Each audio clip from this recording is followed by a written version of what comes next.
और सिरसा साहब इस वक्त हमारे साथ जुड़े हुए हैं। सिरसा साहब, आपने ये जो वीडियो के बारे में जांच कराने की बात कही है, अब सबसे पहले तो ये परखना पड़ेगा कि ये वीडियो सही है या गलत है। क्या इसके बारे में कोई जानकारी है आपके पास? ये वीडियो बिल्कुल सही है। ये वीडियो 31 जुलाई 2019 की करण जौहर के घर की है। ये वीडियो बनाने के लिए बड़ी पहले मशक्क़त की गई कि जो लोग ड्रग्स कर रहे हैं उनको हटाकर या ड्रग्स को छुपाकर वीडियो बनाई जाए। ये खुलासा विक्की कौशल ने खुद अपने स्टेटमेंट में दिया कि 5 बार वीडियो बनाने की कोशिश की थी, 5वीं बार जाके ये वीडियो बनी थी। और कोई इसमें कला नहीं थी, बस इतना ही था कि जो ड्रग्स करते थे उनको बैठाया जाता था, तब तक कोई और करना शुरू कर देता था। लेकिन बदकिस्मती ये थी कि जब ये ड्रग्स की वीडियो बनी तब भी इसके अंदर विक्की कौशल अपनी कोकीन लेने के बाद, नाक स्नोट करने के बाद साफ करता दिख रहा है। जो कुछ लोग अपना नशा पीछे छुपाते दिख रहे हैं और कोक सामने पड़ी दिख रही है। और ये 1 साल पहले मैंने कंप्लेंट 1 अगस्त 2019 को की थी जी। और मैं ये उम्मीद करता था कि महाराष्ट्र की पुलिस, मुंबई पुलिस इसके ऊपर संज्ञान लेगी, क्योंकि एक ड्रग्स से जुड़ा हुआ इशू था और जरूर इसकी तहकीकात करेगी। मैंने कभी ये भी नहीं कहा था कि इसके लिए करण जौहर को जेल में डाल दो या शाहिद कपूर। मैंने तो ये कहा था कि इसकी जांच होनी जरूरी है, क्योंकि ये हमारे यूथ के आइकॉन हैं। और विशेष तौर पर अभी आपने विक्की कौशल का जिक्र किया, तो विक्की कौशल का ये कहना है, उसने अपने इंटरव्यू में साफ तौर पर कहा है कि वहां उस पूरी पार्टी में कोई भी व्यक्ति ड्रग्स नहीं कर रहा था और जिस कोकेन लाइंस की बात कही जा रही है वो किसी लाइट का रिफ्लेक्शन है और बात का पतंगड़ बनाया जा रहा है। अजय जी, मैं आपको ये याद कराना चाहता हूं, एक टीवी के इंटरव्यू के अंदर रिया चक्रवर्ती ने भी यही कहा था जी। ये उसी फिल्म इंडस्ट्री से हैं जहां रिया चक्रवर्ती कह रही थी कि मैंने तो कभी ड्रग्स के आसपास भी नहीं गई, मुझे तो पता भी नहीं ड्रग्स कैसी चीज होती है। तो आपको क्या उम्मीद कर रहे हैं कि चोर कहेगा कि हाँ मैंने चोरी की है? नहीं, मैं कुछ उम्मीद नहीं कर रहा, मैं तो ये उम्मीद कर रहा हूं कि आप इस पर रोशनी डालेंगे, कहाँ की और कैसे की।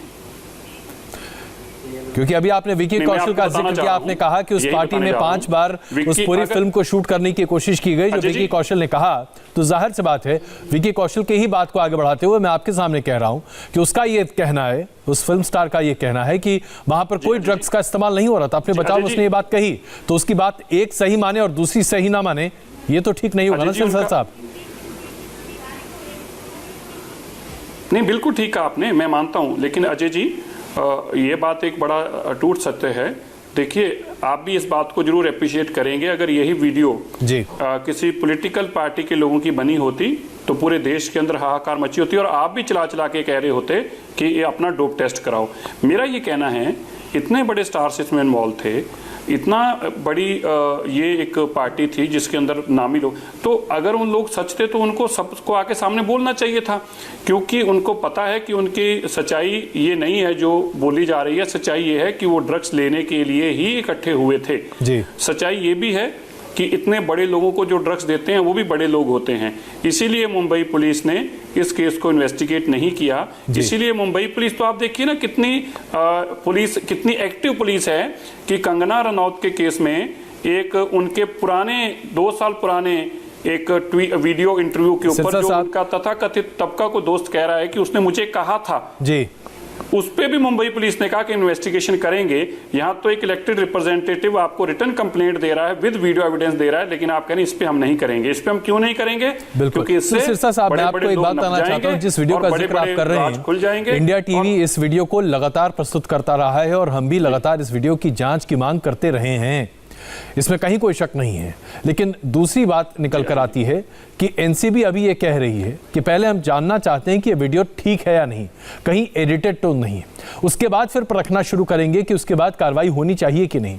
तो सीधे तौर पर, जैसा कि अभी जया बच्चन ने भी राज्यसभा में कहा था, पूरे बॉलीवुड को आप निशाना बना रहे हैं, तो एक बड़ी बात है। इसलिए मैं आपसे पूछ रहा हूं क्योंकि आप राजनीति से जुड़े हुए भी हैं। नहीं अजय जी, मैं किसी भी सूरत में, पहली बात तो पूरे बॉलीवुड को नहीं कह रहा मैं, नहीं, मेरे को अधिकार भी नहीं है। हालांकि उन लोगों ने पूरे पंजाब को बदनाम किया, करण जौहर कूद कूद कर बोल रहे थे तब कि पंजाब नशेड़ी है, लेकिन मैं नहीं कह रहा बॉलीवुड नशेड़ी है। मैं कह रहा हूं बॉलीवुड के अंदर कुछ गंदी मछलियां हैं बॉलीवुड के अंदर, क्योंकि बॉलीवुड के नाम पर तो हीरोइन मूवी बनी है, बॉलीवुड के नाम पर तो फैशन मूवी बनी है, तो बॉलीवुड ये इस बात से तो डिनाई नहीं कभी कर सकता कि वहां नशा नहीं है। लेकिन ये जो नशे के सौदागर और जो अपने आप को बहुत बड़े स्टार के और अपने आप को इस इंडस्ट्री के मालिक समझते थे, ये लोग तय करते थे इस इंडस्ट्री में कौन आएगा, कौन रहेगा, कौन जाएगा। ये समझते थे कानून हमारी जेब में है, ये समझते हैं मुंबई पुलिस हमारी जेब में है, और इसलिए देश की हर एजेंसी हमारी जेब में है। हम कानून से ऊपर हैं, आप कानून से ऊपर नहीं है। कानून आप पे भी वही लागू होता है जो एक साधारण आदमी पे लागू होता है। कानून आप पे भी वही लागू होता है जो मेरे पे और आप पे, अजय जी पे लागू होता है। इसलिए ये चीजें सामने आनी जरूरी थी। और क्योंकि अब नारकोटिक्स कंट्रोल ब्यूरो एक प्रीमियर इन्वेस्टिगेशन एजेंसी है इंडिया की, मुझे उम्मीद है कि अब ये नहीं कहेंगे कि हमारे सिर्फ वेंडेटा किया जा रहा है, क्योंकि आजकल आप देख रहे होंगे अजय जी, वहां पे भी पार्टी लाइन के ऊपर बॉलीवुड खींच दिया, बांट दिया गया है। जो कंगना रनौत की बात करेगा वो बीजेपी से है, और जो कंगना रनौत के खिलाफ बात करेगा वो प्रो कांग्रेस है। सो मैं नहीं समझता कि इस बात में आप बॉलीवुड को पढ़ना चाहिए। अगर किसी के साथ इस वीडियो के बारे में जरा जिक्र कर लेते हैं सिरसा साहब, इशू में जो वीडियो आपने सामने प्रस्तुत किया जिसे लेकर आपने 1 साल पहले कंप्लेन किया, खुद कहना चाहिए कि हम बॉलीवुड को साफ करना चाहते हैं। जी सिरसा साहब, जिस वीडियो को आपने 1 साल पहले सामने रखा, कंप्लेन किया, इस वीडियो में करण जौहर के घर की पार्टी है और तमाम तरह के स्टार्स हैं। आपको क्या लगता है, क्या करण जौहर को आकर इसका स्पष्टीकरण नहीं देना चाहिए था? क्या आपको नहीं लगता कि इसमें बड़े नाम जैसे दीपिका पादुकोण, रणबीर कपूर, तमाम तरह के लोग हैं जिनके चेहरे दिख रहे हैं, उनमें से किसी ने आज तक इस बारे में कोई चर्चा नहीं की? और इसके साथ साथ एक दूसरा सवाल, अगर आप देखें तो बॉलीवुड के नामचीन हस्तियों ने, चाहे रिया चक्रवर्ती का मामला हो या फिर कंगना रनौत का मामला हो, अपनी चुप्पी साधे रखी। क्या प्रॉब्लम है बॉलीवुड में? अजय जी, मैं भी तो यही जानना चाह रहा हूं कि आप ऐसा क्यों कर रहे हैं जब एक औरत के ऊपर बार बार हमले हो रहे हैं, और तब तो आप चुप रहते हैं। मुझे याद है कि ये जो लोग इस वीडियो में, मैं किसी का नाम लेना नहीं, इस मतलब क्योंकि औरतों का सम्मान करना चाहिए, बहन बेटियों का, इसलिए मैं किसी और बहन बेटी का नाम नहीं लेता, पर मैं ये कहना चाहता हूं कि ये वो लोग हैं जो पहले कार्ड देके खड़े हो जाते थे। आज इनको पहले कार्ड कहां भूल गए जब इनके बॉलीवुड की साथी का ऑफिस गिराया गया। आप देखिए 24 घंटे के अंदर बुलडोजर ला दिए गए, 24 घंटे के अंदर मकान को गिरा दिया गया, और उसके साथ वाला घर बिल्कुल साथ का लगता मनीष मल्होत्रा का है, जिसको अगर आपके जहन में हो 7 दिन का नोटिस दिया गया था, आज 10 दिन निकल गए, वहां पे आज तक भी कोई नहीं गया और जाएगा भी कोई नहीं। लेकिन बॉलीवुड ने चुप रहना ठीक समझा। सुशांत सिंह की हत्या हुई और उसको सुसाइड कहा गया, जो भी हमें उस पर नहीं जाता, वो एक लीगल इशू है, लेकिन किसी ने उसका दर्द नहीं बांटा, उसके माँ बाप के साथ कोई खड़ा नहीं हुआ, बल्कि उन लोगों के साथ खड़े हुए जिन लोगों ने नशे दिए और नशे के नाम से लूटा। इसलिए मैं समझता हूँ बॉलीवुड जो है वो देश के लिए, देश के बच्चों के लिए और देश के लोगों के लिए आइकॉन्स हैं।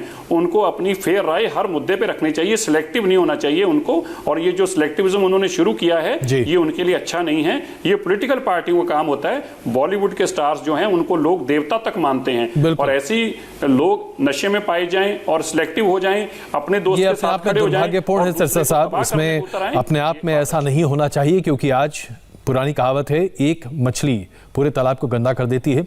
तो जाहिर सी बात है, ऐसे लोग जो ड्रग्स का सेवन कर रहे हैं और बॉलीवुड से उनका जुड़ाव है, उनके बारे में पूरी पड़ताल होने हैं, सजा मिलनी ही चाहिए। बहुत धन्यवाद इंडिया टीवी से बात करने के लिए। हम यहाँ पर कुछ क्षणों के लिए रुक रहे हैं और उसके बाद आपको बताएंगे 26 सितंबर को संयुक्त राष्ट्र की संयुक्त महासभा को प्रधानमंत्री नरेंद्र मोदी संबोधित करेंगे। इस पर बताएंगे आपको क्या क्या है प्रमुख बातें एक छोटे से ब्रेक के बाद।